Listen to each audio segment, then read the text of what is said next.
do you think that the aftermath of COVID-19 might in fact be helpful in advancing the ideas of the Green New Deal, or could it put it further back on the back burner of the country as we must deal with reorganizing society to restart the economy after all this? Yeah, I think that's a really good question. I mean, it can go either way, I think. And I think, as we've seen so many times in the past, just because you have a big crisis of capitalism, that doesn't mean that everyone's suddenly going to turn to each other and go, oh yeah, socialism's right, or democratic socialism's right, or we need a Green New Deal. After the financial crisis, there were a lot of socialists who were saying, well, obviously, this is in the bag now because everyone's seen the kind of levels of suffering that a big crisis of capitalism can create. But actually, what determines whether or not a new model for organizing the economy can emerge is about how people organize in order to fight for that, right? So again, this is another central element of that idea of class conflict, is that it's not just important for generating problems, it's also important for generating solutions.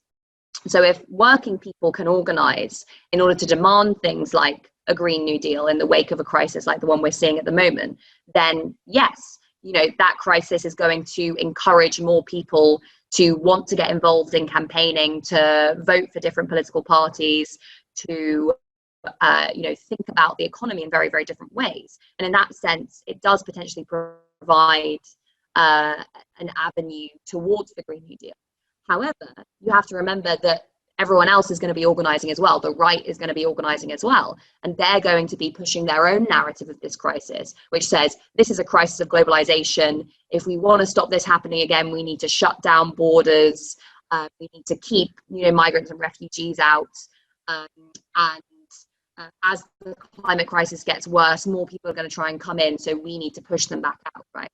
And so this fight between these two groups, these two movements, these two sets of ideas is going to be really, really important for determining where we go next, I think. The thing that I suppose is vaguely encouraging, even though given the kind of political context at the moment in both the UK and the US, perhaps it doesn't feel that encouraging. But the thing I think is encouraging is that people are so much more aware, and especially young people are so much more radical than they were at this point after the crisis of 2008.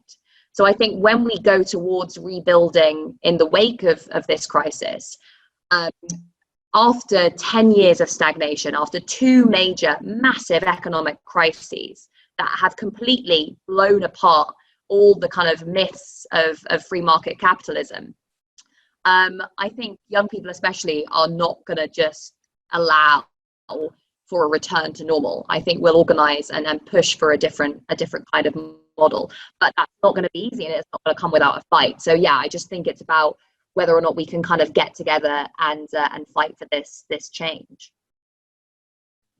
Thank you.